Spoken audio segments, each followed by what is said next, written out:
Hare Krishna. Namaste. Just give me a second. I'm just setting up something here. Okay. It'll take me less than 2 minutes. First of all, my name is Girish Chandra, and some of you may already know me. One of my friends asked me to do a quick video on a very, very important and a beautiful shloka from Bhagawad Gita, chapter 4, shloka 21. The shloka, which is 4.21, is nirāśhīr yata-chittātmā tyakta-sarva-parigrahaḥ śhārīraṁ kevalaṁ karma kurvan nāpnoti kilbiṣham. That is the shloka. It's a very popular shloka and a very important shloka.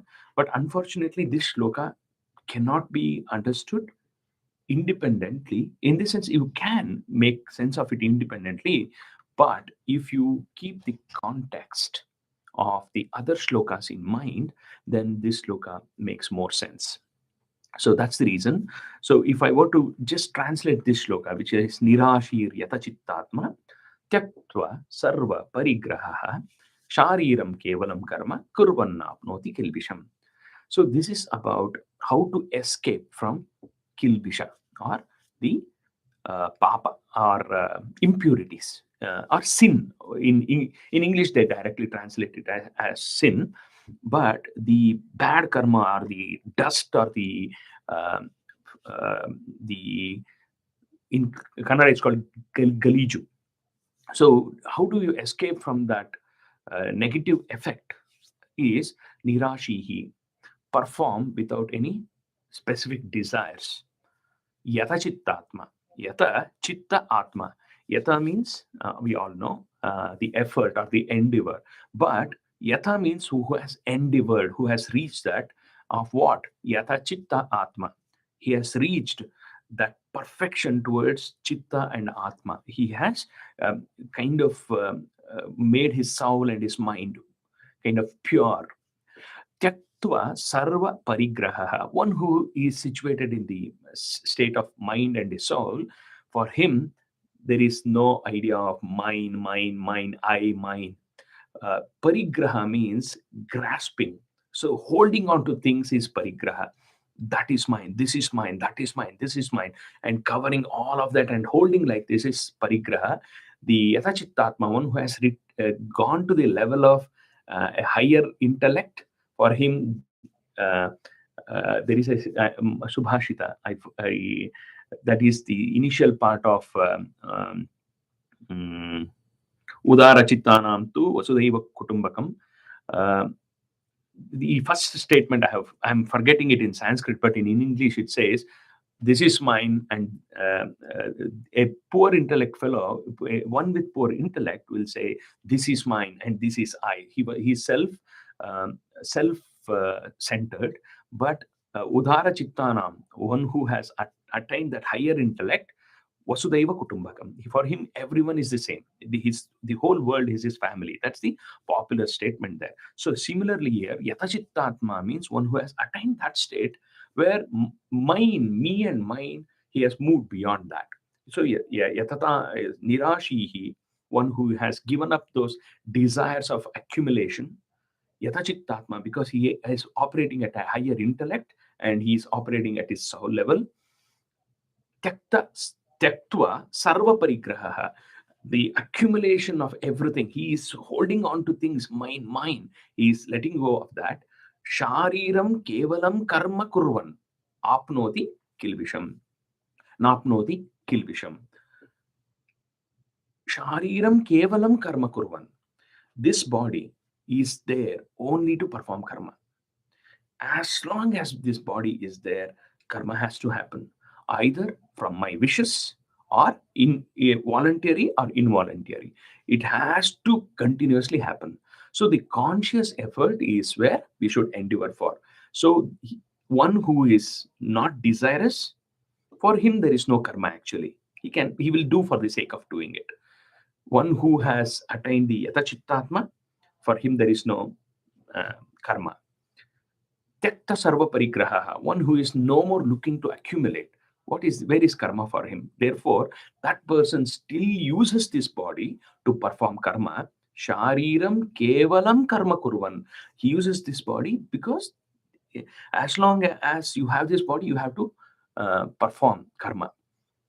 That person, nāpnoti kilbiṣham. He will not attain that uh, uh, filth or dirt of samsara. That is the essence of it, which is perform your karma. And if you see, it's a very simple link to this shloka from second chapter. Karmanyevadhikaraste ma phaleshu kadachana ma karma phala heturbuhu ma te sangostu akarmani. Perform karma, but don't take ownership of the results. But don't become inactive. Continue to perform karma. So this shloka, which is 4.21, is a direct link to karmanyevadhikaraste ma phaleshu kadachana. So nirāśhīr, ma phaleshu kadachana is nirāśhīr, yata-chittātmā, tyakta-sarva-parigrahaḥ. But to comprehend this shloka better, it's better to go back to the previous shlokas. For example, from shloka 17 of 4th chapter, Krishna starts saying, Karmano hyapi bodhavyam cha vikarmanah, akarmanascha bodhavyam gahana karmano gatihi. Understanding karma is very difficult. What is to be done? What kim karma kimakarmeti kavayopyatra mohitaha? Krishna says, what is to be done, what is not to be done is very confusing. So just keep doing. Keep doing according to your dharma. Very important from 17th shloka is karmano hyapi bodhavyam cha vikarmanah akarmanascha bodhavyam. You should know what is to be done, what is not to be done, and how karma has to be done. So those are the 3 steps.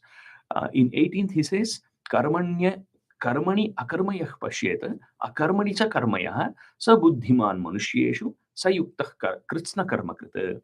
In all the actions we do, just contemplate how much of work am I doing, how much of work is being done through me because of this body. For example, what is the most important thing that's happening in your body? Beating of the heart. Are you beating it? No, it's just beating. The circulation is happening. Are you doing it? No.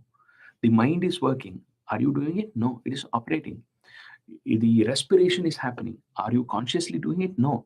So everything, the most important aspects that are happening in the body are happening without your control. So even though I think I'm doing, actually I'm not doing. One who understands this, that even in the karmas that I am doing, I am not doing it. And in the inaction, there is action. So that understanding of there is action in inaction. Even I am not doing anything, I am still doing something. Even when I think I'm sleeping, I'm still breathing, I'm still, my heart is beating. Things are happening. So whether I want or not, as long as I have this body, karma has to happen. So that is karmani akarmayah pashyeta akarmani cha karmayah sa buddhiman manushyeshu, etc., etc. And then he gradually comes to tyaktva karma phala sangam nityatrupto nirāśhriyah karmani abhipravrittopi naiva kinchit karoti saha in shloka 20, which is tyaktva karma phala sangam. One who gives up the attachment to karma phala. Nityatrupto nirāśhriyah. There are multiple steps here. How do you get there? First step is tyaktva karma phala sangam. Karmanyevadhikaraste ma phaleshu kadachana ma karma phale heturbuhu ma te sangostu akarmani.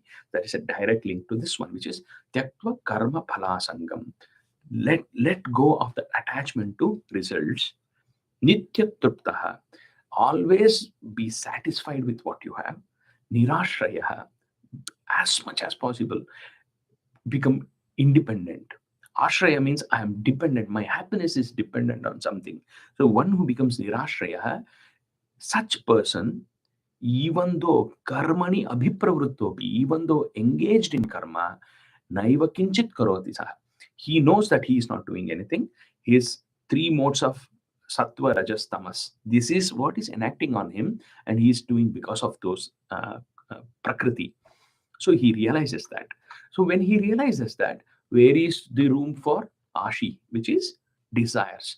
That's when he becomes nirāśhīr yata-chittātmā. He will go to the level of mind and intellect, not satisfying his body. Tyaktva karma, tyakta-sarva-parigrahaḥ. The desire or the anxiety to accumulate, he lets go of it. Śhārīraṁ kevalaṁ karma kurvan. Uses this body to perform karma. Nāpnoti kilbiṣham. He will not accumulate any sin. And it can go on. For example, edrichya lāvasantushto dvandvātīto vimatsarah samasiddhava-siddhau cha krutvapi na nibadyate.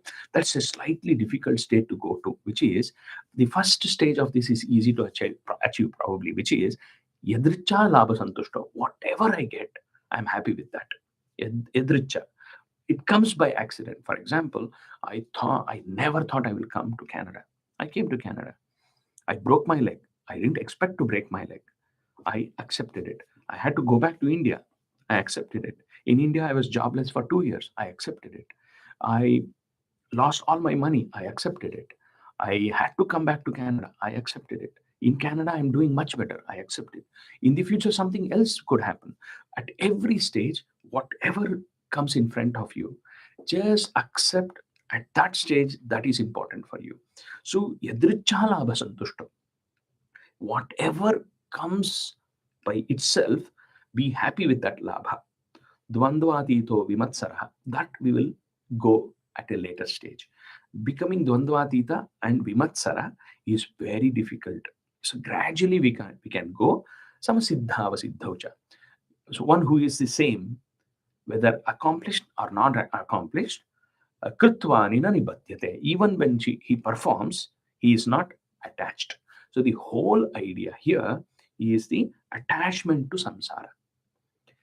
We are stuck in this cycle as long as we are attached to samsara.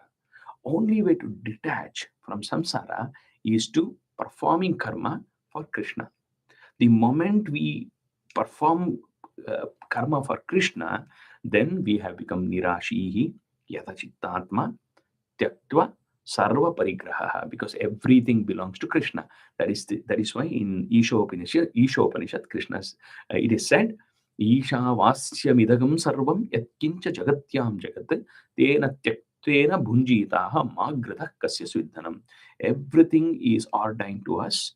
There is a quota provided to us based on our karma. That quota is for us. We have to experience it whether we want it or not. So with that in mind, if I look at this shloka, which is 4.21, which is nirāśhīr yata-chittātmā tyakta-sarva-parigrahaḥ śhārīraṁ kevalaṁ karma kurvan nāpnoti kilbiṣham. So perform karma in a way that sarvam Shri Krishna arpanamastu. That is the attitude. Everything belongs to Krishna. Everything has come from Krishna. Everything will go back to Krishna. I am an insignificant speck in the timeline. But I feel I am the most important person, but I am the most insignificant entity in the whole universe. The universe is a galaxy, multiple galaxies. In that, Earth is a speck. In that Earth, Canada is a speck. In that Canada, Vancouver is a speck. In that Vancouver, Surrey is a speck. In that Surrey, my place is a speck. My house is a speck. In that house, I am not even an ant, but I feel I am the biggest one. The moment I realize that I'm insignificant and everything has come from Krishna, everything will go back to Krishna, then there is no room for my ego there.